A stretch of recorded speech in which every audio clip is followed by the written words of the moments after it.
Hey everyone, my name is Andre and welcome to Hibike Unshelved. Sound euphonium may be over, but not for us. Alright, while I'm still getting my April 2026 pilgrimage video ready for you guys, just a few weeks ago, KyoAni held the 9th annual Uji de Omatsuri Festival, a live stage event featuring the voice actors of Kumiko, Reina, Hazuki, Sapphire, and Mayu from Sound Euphonium, held at the Uji City Cultural Center on June 6th. For the first time ever though, this year they made a live stream available with tickets, as well as a free live stream on YouTube of the announcement segment.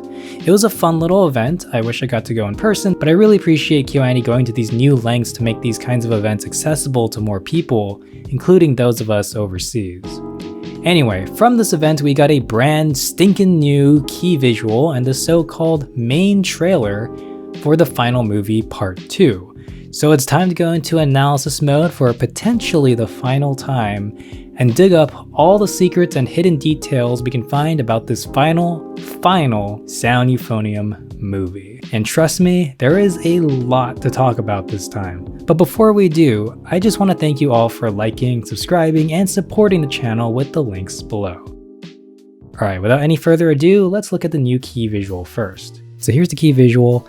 We have a bunch of characters, basically all the main characters from the series, all in their KyoAni uniforms, walking towards something. And let's just talk about the text first. So at the bottom here it says Series Kanketsaku, or series concluding work. Saishu Gakusho, the final movement. Hibike Euphonium, Sound Euphonium. Kohen, the final part, or part 2.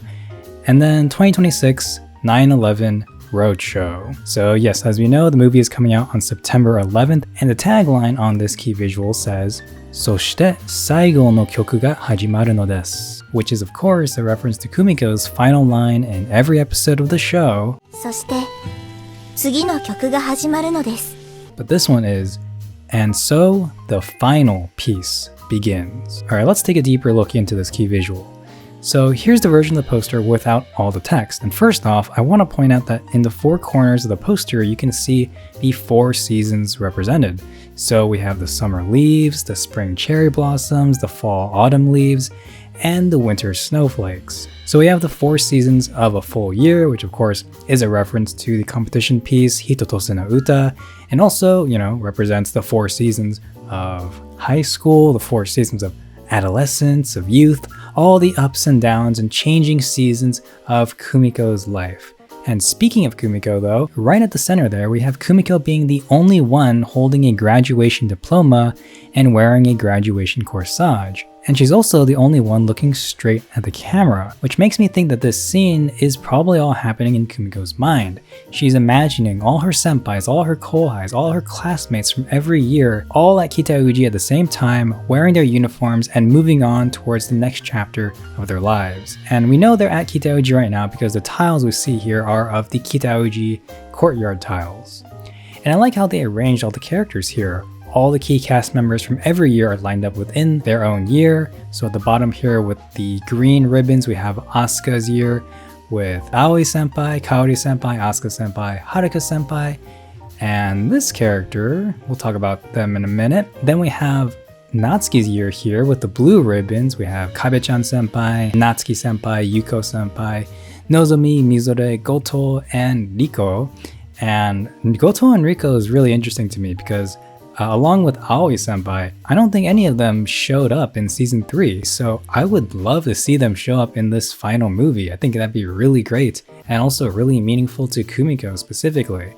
And then of course behind Natsuki, we have Kumiko's year with all the red ribbons with Sapphire, Hazuki, Reina, Shuichi, Kumiko, Tsubame, and Mayu. And then behind them we have Kanade's year with the green ribbons with Motomu, Kanade, Ririka, Satsuki, and Mirei. And then we have Sari's year with the 4 freshman girls, Sari, Kaho, Suzume, and Yayoi. And of course the teachers here in the corner, Hashimoto sensei, Take sensei, Michie sensei, and Niyama sensei. And something that people online have also noticed is that the club presidents are all kind of lined up here. We have Haruka, Yuko, and Kumiko all on the line, all the club presidents. And then we have all the vice presidents slash drum majors, Asuka, Natsuki, Shuichi slash Reina, all in the same line. And behind them are Kanade and Ririka, which is interesting if you've read the Minna no Hanashi light novel or listened to the 10th anniversary drama CD, which I did a video on. may or may not mean something. Alright, moving on, let's talk about all the side characters in this poster. So in case you didn't know, in Sound Euphonium, every member of the Kitaoji Wind Ensemble from every season and movie of the series, including characters that don't even have lines, who are basically just background characters, all have distinct, consistent designs, names, and some of them even have like character bios that you can find in like the Eupho fan books, the social media accounts, and the official websites. So let's go through all the little background characters and side characters in the corners of this poster and see who we can find. So at the bottom here, I already kind of pointed her out earlier, but we have this girl with the drill style hair. This is Mei Taura, a trombone player from Asuka's year. So in season 1 and 2, you probably saw her in the background as she was one of the third years. And over here we have Iwata Keina, who's a bass trombone player from Natsuki's year. So in seasons 1 and 2, she was a second year student. And then we have this character over here. We can't really make much of her out, but we can see her skirt and we can see the knee-high socks. It kind of looks like she's doing a Naruto run. Not sure what's going on there, but there's obviously not really enough to tell who specifically this character is, unfortunately. And then up here we have a first year couple. We have a girl and a boy. The girl has a blue ribbon, so probably from Saudi's year. From the research and digging I did, I couldn't find a confirmed couple in Saudi's year, so this one's hard to pinpoint, and so is this character here who's wearing a boy's uniform. Considering the proximity to Saudi's group, he is probably from her year, but unfortunately the boys' uniforms don't have very distinct differences compared to the girls' uniforms, so yeah, this could literally be any of the first year boys.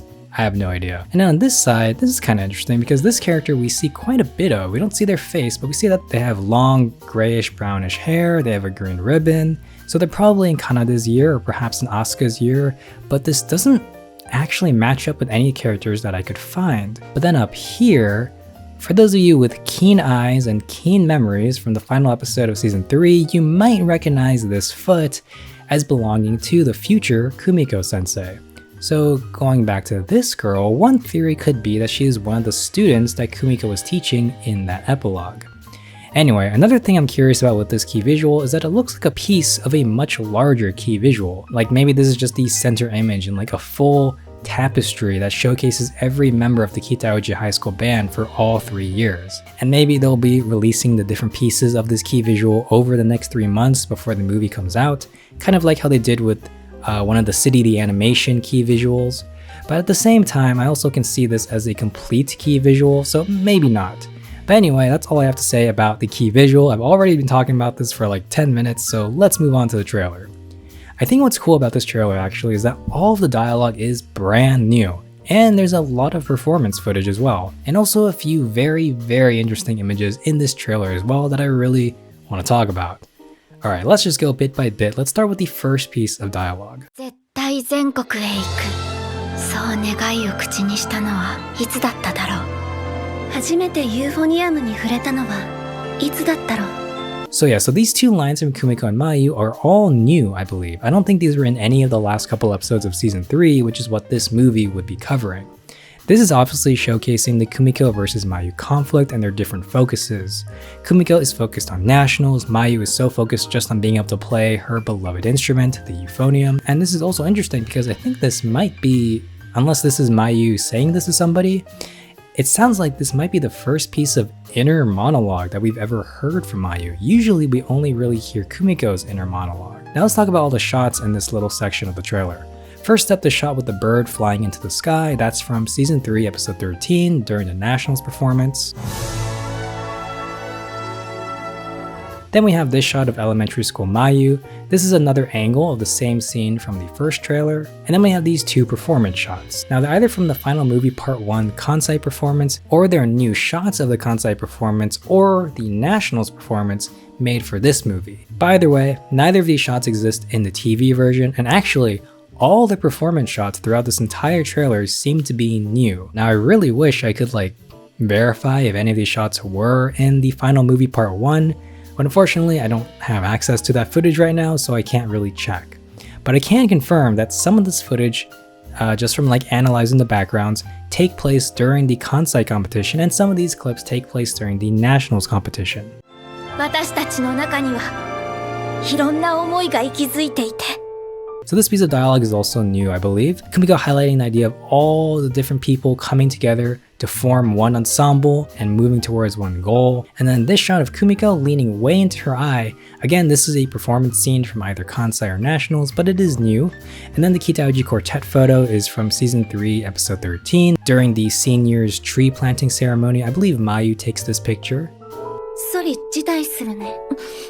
Alright, and this dialogue and the scene itself are unchanged from season 3 episode 11. This is Mayu's final confrontation with Kumiko before their final audition.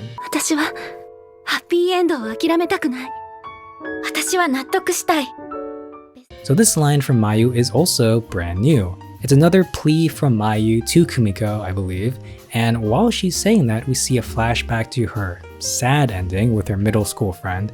And yes, this flashback shot is from episode 12 during Mayu's brief flashback scene. And then this shot of Kumiko and this shot of Reina are both brand new shots from after the new school festival performance that was shown in the last trailer.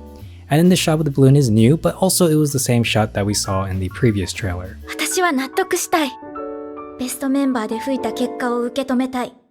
Alright, so this line from Kumiko and this scene are all new. We saw a glimpse of it in the previous trailer, but it looks like it's Kumiko making her plea to Mayu. And it seems like this new scene is taking place either right before or right after their re-audition, with Kumiko maybe reaffirming to Mayu why she's the right choice.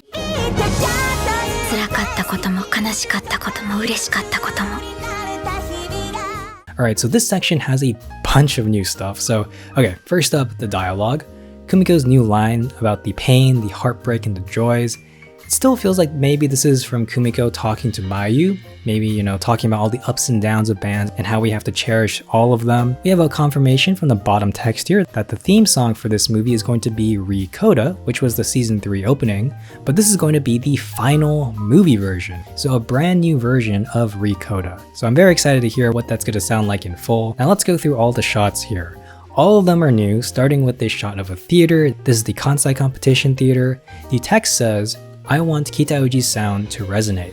And this next shot is of Mayu crying. It looks similar to this close-up of Mayu crying from season 3 episode 12 during the re-audition. This shot looks like it's taking place in the same scene as the previous shots. Maybe Mayu's being moved to tears again with Kumiko's more detailed reaffirmation. Now this next shot of Kumiko and Reina playing at the school festival performance is new, but we saw this in the previous trailer. And this next shot, whoa, what is happening here? Okay, so this is more than likely taking place at the school festival as well. And it looks like Kumiko's class is putting on a Showa retro cafe. Now if you remember in season 2, during Kumiko's first year, her class put on an Alice in Wonderland themed cafe. But this year, they're doing a Showa cafe. And by the way, if you don't know what Showa is, let's do a real quick Japanese history lesson.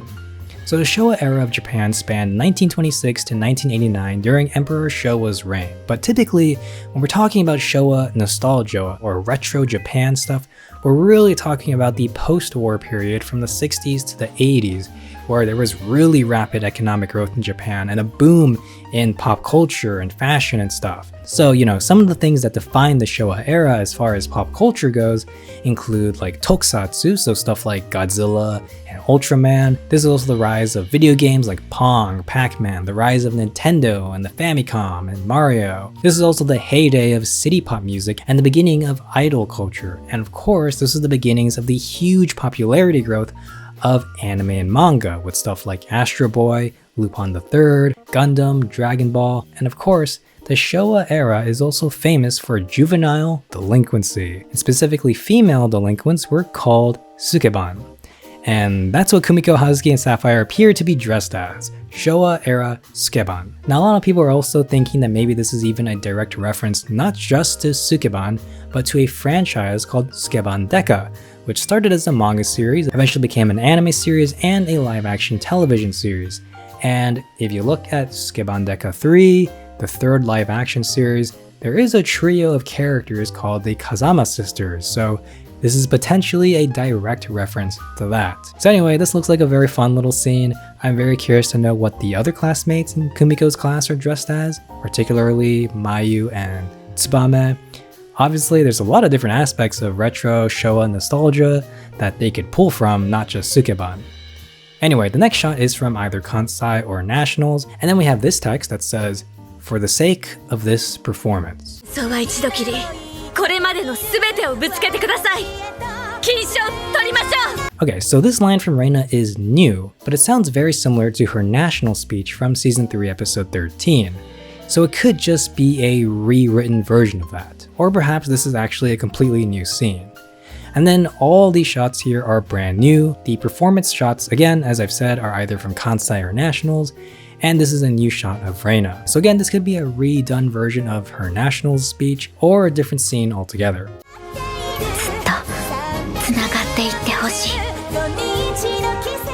Alright, so this is a new line from Kumiko. I hope it will continue to stay connected. So I'm not sure what exactly she's referring to here. It could be a continuation of her line about the pains, heartbreaks, and joys of band life.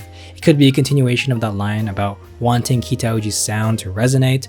Or maybe this is in reference to Reina and how she wants to stay connected with her. The text here says, "The springtime of our lives woven by music." And then we have these two new shots here of somebody opening up the Hibike euphonium sheet music.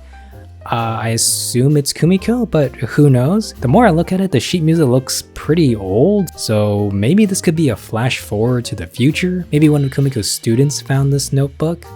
And then we have this amazing animation of Kumiko performing. It looks like she's connecting with the generations of Kitauji performers before her, like she's the avatar. But yeah, swirling around Kumiko, we see the quote-unquote spirits of Asuka, Goto, Riko, Natsuki, Yuko, Haruka, and a bunch of other senpais as well. I'm very curious where or when this scene takes place. My first thought is Nationals, but it's a little strange because it looks like Kumiko is standing up, which she obviously wouldn't be doing during the Nationals performance, but it is obviously a very dreamlike scene, so it really could very well be from Nationals or a completely new scene.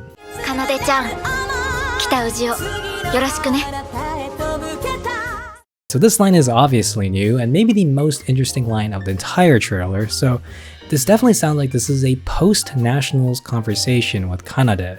So I think we can confirm for a fact that there are going to be scenes after Nationals, which is not something we got in season 3 episode 13. But more than that, it sounds like Kumiko is passing the torch of leadership of Kitauji to Kanade. Now, I definitely have thoughts about this. If you've read the Minna no Hanashi light novel or listened to the 10th anniversary CD, I'm very curious if they're going to adapt the scene when Kumiko, Shuichi, and Reina are passing their roles on to the next year's club leaders. And for all the fans who have listened to that drama CD or read that novel, we all already know who's going to be the next year's club leaders, but a lot of people who only watch the anime don't. So this line in the trailer does sound very spoilery, but I will say it is misleading in a way, so I wouldn't worry too much about it being a spoiler. I think it is very heavily implying something that may or may not be exactly what's going on here. That's all I'll say. Anyway, all these shots here are, I believe, all brand new, either from the Kansai performance or the Nationals performance. And this final shot here of Taki-sensei is also brand new, either from Kansai or Nationals. And then this final bit here, we have a new dialogue, a new line from Kumiko. Thank you for these past 3 years. No, Kumiko, thank you for these past 11 years. And then we have full confirmation here of a graduation scene. Yes! We have the Kitauji quartet here with their diplomas and corsages. And what are they looking at? Perhaps just the snow falling from the sky? This very much reminds me of the last episode of season 2 with Kumiko's goodbye to Asuka. I'm very curious to see how much of the graduation day we're actually going to be seeing in this movie and how emotional it's going to get. And that's going to do it for today's analysis. Let's continue the conversation down in the comments. Let me know your thoughts and theories. If you haven't seen my review of the final movie part 1, you can check it out here. But anyway, thank you for watching, have an awesome day, and let the next piece begin.